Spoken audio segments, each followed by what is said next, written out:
आज मी कॉन्स्टिपेशन बद्दल बोलणार आहे। कॉन्स्टिपेशनला मराठीमध्ये मलावरोध असं म्हटलं जातं। तर कॉन्स्टिपेशन म्हणजे काय तर घट्ट संडासला होणे आणि बऱ्याचदा आपल्या आयुष्यात ही कंप्लेंट येते। पण कधीतरी जर आपल्याला होत असेल तर काळजी करण्याची गरज नाही। पण जर आपल्याला नेहमीच घट्ट संडासला होत असेल आणि खूप दीर्घकाळापासून होत असेल तर मात्र आपण नक्कीच लक्ष द्यायला हवं। तर कॉन्स्टिपेशनची बरीचशी कारणं आहेत जी आपण ह्या व्हिडिओमध्ये पाहणार आहोत। तसंच काही सेल्फ केअर म्हणजे घरच्या घरी आपण कोणती काळजी घ्यायला हवी पोट साफ होण्यासाठी तेही आपण पाहणार आहोत। त्यानंतर शेवटी आपण काही बेस्ट होमिओपॅथिक मेडिसिन्स पाहणार आहोत जे कॉन्स्टिपेशन कमी पण करतं आणि बरं पण करतं। चला तर मग वळूया आजच्या व्हिडिओकडे। नमस्कार, मी आहे डॉक्टर स्नेहल कलजी आणि तुम्हा सर्वांचं माझ्या या यूट्यूब चॅनलवर खूप खूप स्वागत। तर कॉन्स्टिपेशन हा काही आजार नाही। जसं आपण डेंग्यू मलेरियामध्ये ताप येणं हे एक लक्षण म्हणतो तसंच कॉन्स्टिपेशन हे एक लक्षण आहे। तर ह्याला बरेचसे फॅक्टर्स आहेत।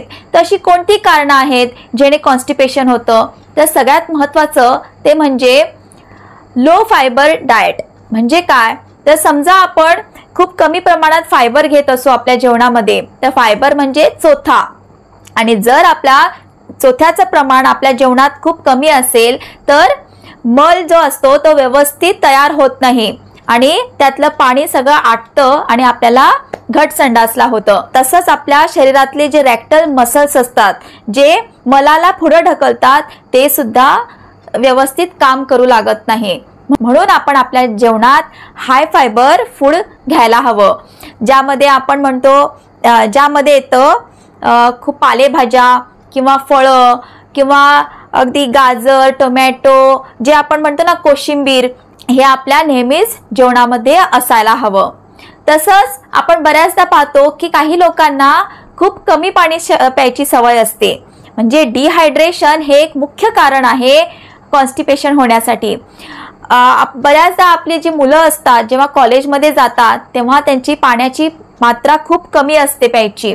तसंच समजा ऑफिसमध्ये काही लोकांना पाणी पिण्याचं भानच नसतं। तर अशा लोकांना जर कॉन्स्टिपेशन होत असेल तर त्यांनी आपल्या जीवन पद्धतीमध्ये थोडे बदल करून घेणं महत्त्वाचं आहे आणि पाण्याची मात्रा किंवा काही ज्युसेस ॲड करणं खूप गरजेचं आहे। तसंच काही औषधांच्या साईड इफेक्टमुळे सुद्धा मलावरोध होऊ शकतो। नेक्स्ट आहे जर आपण बसून काम करत असू खूप वेळ जर आपला काही व्यायाम नसेल तरी देखील आपले जे मसल्स आहेत रेक्टल मसल्स आहेत त्यांची गती सुद्धा मंदावते, आपली पचनक्रिया मंदावते जेणेकरून आपल्याला मलावरोध होण्याची शक्यता वाढते। काही आजारामुळे सुद्धा आपल्याला कॉन्स्टिपेशन होऊ शकतं जसं काही थायरॉइड डिसीज काही किडनीचे काही डिसीजेस जसं आपल्या जर आतड्यांचा काही आपल्याला रोग असेल आतड्यामध्ये जर काही ऑब्स्ट्रक्शन असेल काही अडथळे असतील इव्हन डायबिटीज पेशंट्समध्ये सुद्धा मलावरोध होण्याची शक्यता वाढते। तसंच जर एखाद्याला हाय कोलेस्ट्रॉल असेल किंवा काही लिव्हरचं डिस्फंक्शन असेल तरी देखील कॉन्स्टिपेशन होऊ शकतं। बऱ्याचदा आपण पाहिलं असेल काही लोकांना चहा पिल्याशिवाय कॉफी पिल्याशिवाय किंवा अगदी सिगरेट ओढल्याशिवाय संडासला होत नाही। तर ही खूप चुकीची सवय आपण स्वतःला लावून घेतलेली असते जेणेकरून क्रॉनिक कॉन्स्टिपेशन होण्याची शक्यता वाढते। आपण लॅक्झेटिव्ह घेतो कशासाठी तर पोट साफ होण्यासाठी पण हेच लॅक्झेटिव्ह जेव्हा आपण दीर्घकाळासाठी घेतो तेव्हा क्रॉनिक कॉन्स्टिपेशन होण्याची शक्यता वाढते आणि आपलं शरीर ते पूर्णपणे त्याच्यावर निर्भर राहावं लागतं। म्हणजे आपण डिपेंडंट होतो आणि त्याच्यामुळे लेझी बाउल सिंड्रोम होण्याची शक्यता असते। म्हणजे आपले आतडे जे असतं ते इतकं लेझी होतं इतकं आळशी होतं की स्वतः कामच करत नाही आणि पूर्णपणे दुसऱ्या गोष्टीवर डिपेंडंट राहतं। म्हणजे जोपर्यंत आपण लॅक्झेटिव्ह घेत नाही जोपर्यंत आपण चहा कॉफी घेत नाही तोपर्यंत आपल्याला संडासला होत नाही। तर अशाच चुकीच्या सवयी आपण वेळीच जर टाळल्या तर कॉन्स्टिपेशन होणार नाही। आणि समजा जर असं होत असेल तर आपण हळूहळू काही या सवयी कमी करण्याचा प्रयत्न करायला पाहिजे। म्हणजे जर आपण जास्त प्रमाणात चहा घेत असू तर ते कमी करायचं आहे, किंवा जास्त प्रमाणात जर आपण लेक्झेटिव्हज घेत असू तर त्याचा डोस हळूहळू कमी करायचा. त्यानंतर त्याची फ्रिक्वेन्सी म्हणजे आपण जर दररोज घेत असू तर 2 दिवसातून एकदा घ्यायचं अगोदर, नंतर तो काळ हळूहळू वाढवून आपण ते औषध बंद करायचा प्रयत्न करायचा आहे. आपल्याला जेव्हा टॉयलेटला जाण्याचा कॉल येतो किंवा काही लोक आळसामुळे किंवा वेळ भेटत नाही म्हणून किंवा काही ना काही कारणामुळे जर टाळत असतील तर त्यांना कॉन्स्टिपेशन होण्याची शक्यता वाढते. म्हणून जेव्हा केव्हा आपल्याला सिग्नल येतो तेव्हा लगेच सगळी कामं टाकून आपण आपलं पोट साफ करायला गेलं पाहिजे. आपल्या शरीरातलं जे एक बायोलॉजिकल क्लॉक आपण सेट करायला पाहिजे. जसं आपण भिंतीवरती घड्याळ लावतो तसं आपल्या शरीरात सुद्धा एक घड्याळ असतं. आपण पाहिलं असणार, जी लोक सकाळचं फिक्स टाइमला उठतात त्यांना अलार्मची गजरची गरज नसते. तसंच सकाळी तर सकाळी एक फिक्स टाइम जर आपण ठेवला तर त्या वेळेलाच आपलं शरीर त्या रेक्टल्स मसल्सना सिग्नल पाठवतं आणि आपल्याला टॉयलेटला जाण्यासारखं सेन्सेशन येतं. म्हणून कधीही आपण ती वेळ टाळू नका. समजा आपल्याला आता आपली सवय जर मोडलेली असेल तर ती सवय लावण्यासाठी आपण एक फिक्स टाइमला टॉयलेटमध्ये जाऊन बसा आणि पोट साफ होण्याचा प्रयत्न करा. अशा काही दिवस जर केल्याने तुमचं ऑटोमॅटिकली बायोलॉजिकल क्लॉक सेट होणार आणि तुम्हाला त्यानंतर सेन्सेशन्स यायला सुरू होणार आणि ती सवय लावून घ्या.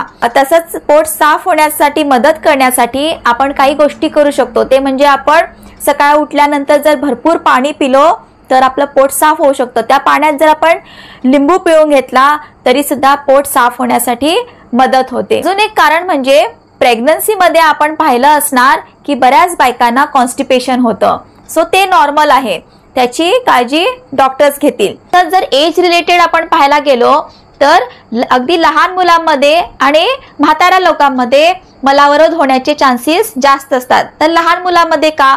कारण त्यांचं फायबर कंटेंट खाणं खूप कमी असतं. बऱ्याचदा आपण पाहिलं असणार खूप मुलांच्या कटकटी असतात, त्यांना भाजी नको असतात, फळं नको असतात, बाहेरचं खाणं जास्त हवं असतं, काहीतरी पिझ्झा म्हणा किंवा चिप्स खाणं असल्या गोष्टी जास्त असल्यामुळे त्यांचं पोट साफ होत नाही. किंवा जेव्हा त्यांना सिग्नल येतो टॉयलेटला जाण्याचा तेव्हा ते आळस करू शकतात.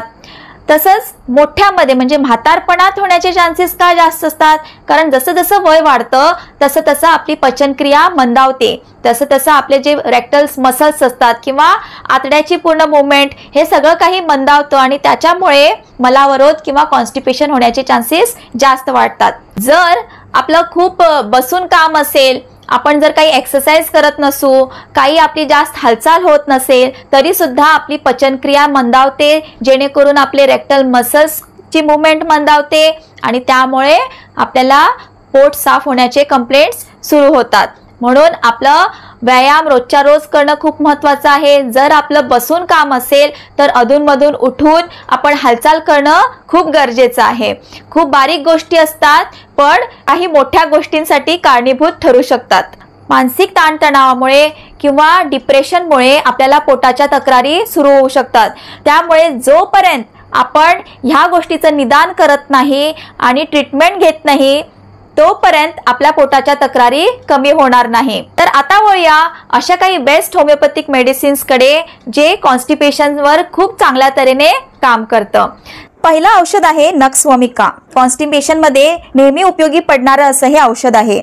जेव्हा केव्हा आपल्याला कॉन्स्टिपेशन असेल आणि जर तुम्हाला होमिओपॅथिक औषध सुरू करायचं असेल तर नक्सवोमिकानं आपण जर सुरुवात केली तर नक्कीच तुम्हाला फरक दिसेल. नक्सवोमिका 30 पोटेन्सीमध्ये आपण सुरुवात करायची आहे.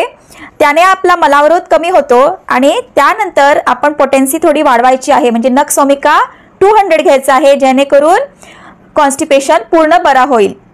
तर हे अशा लोकांसाठी उपयोगी आहे ज्यांचा अगदी व्यायाम नसतो, बैठ्या सवयी असतात किंवा सकाळी जेव्हा आपल्याला नॅचरल कॉल येतो तेव्हा ते मलविसर्जनासाठी आळसाने जात नाहीत.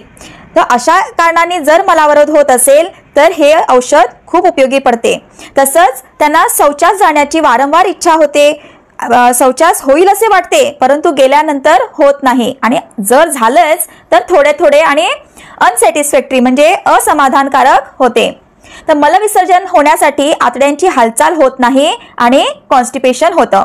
अशी लोक खूप रागीट असतात. सडपातळ बांधा असतो त्यांचा, भांडखोर असतात, किंवा कधी कधी ह्या लोकांना कॉन्स्टिपेशन होतं तर कधी कधी लूज मोशन होतं. सो ह्या दोन्ही गोष्टी त्यांना आळीपाळीने होत असतात. कळ येऊन त्यांना शौचासारखे जावंसं वाटतं, परंतु गेल्यानंतर होतच नाही. आणि कळ शौचापूर्वी किंवा शौचाच्या वेळीच होते, परंतु शौचानंतर ही कळ थांबते. तर हे त्याचं विशेष लक्षण आहे. नेक्स्ट मेडिसिन आपण पाहूया एनाकार्डियम. तर ह्यामध्ये जी संडासाची वाट असते त्याच्यात बोळा घालून ठेवल्यासारखं वाटतं आणि तो निघणारच नाही असं त्या रोग्याला वाटत असतं. शौचास होतं पण विसर्जन शक्तीच नसते. अत्यंत मळ सुद्धा कष्टाने बाहेर पडतो आणि शौचाला खूप थोडेच होते. तर अशा लोकांनी एनाकार्डियम घेऊ शकतात. नेक्स्ट मेडिसिन आहे ओपियम. तर ओपियममध्ये मलविसर्जनासाठी जी आतड्यांची हालचाल व्हायला पाहिजे ती होतच नाही आणि त्यामुळे रोग्याला जराही इच्छा नसते.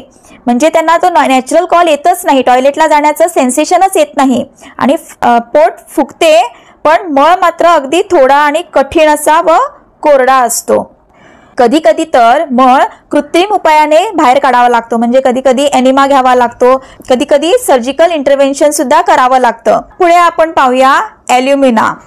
टॉयलेटला जाण्याची इच्छाच होत नाही. कधी कधी मळ तर अगदी मऊ असतो पण तरी खूप कुंथावे लागते, त्यांना खूप स्ट्रेन करावं लागतं. मळ साठलेला असून सुद्धा अशा लोकांना शौचास जाण्याची इच्छाच होत नाही. त्यानंतर आपण पाहूया ब्रायोनिया. तर ब्रायोनिया हे कॉन्स्टिपेशनमध्ये खूप कॉमनली दिलं जातं. तर अशा लोकांमध्ये जो मळ असतो तो काळसर व भाजल्यासारखा होतो आणि शौचास जाण्याची त्यांच्यामध्ये इच्छा नसते. तसंच ह्या लोकांमध्ये पाणी खूप पिण्याची इच्छा असते आणि पाणी सुद्धा कसं पितात तर अगदी मोठे मोठे ग्लास, म्हणजे एकाच वेळा खूप प्रमाणात पाणी प्यावंसं वाटतं. तर ब्रायोनिया 200 पोटेन्सीमध्ये आपण घेऊ शकतो. त्यानंतर आपण पाहूया नॅट्रम म्यूर. नॅट्रम म्यूर 200 पोटेन्सीमध्ये आपण देऊ शकतो. तर अशा लोकांमध्ये जे संडासाची वाट असते ती अगदी आवळल्यासारखी होते, अगदी शेळीच्या मळासारखं गाठी गाठी पडतात. कधी कधी मळ बाहेर येताना अगदी त्रास होऊन रक्त सुद्धा पडते आणि संडासाच्या वाटेकडे खूप वेदना होतात.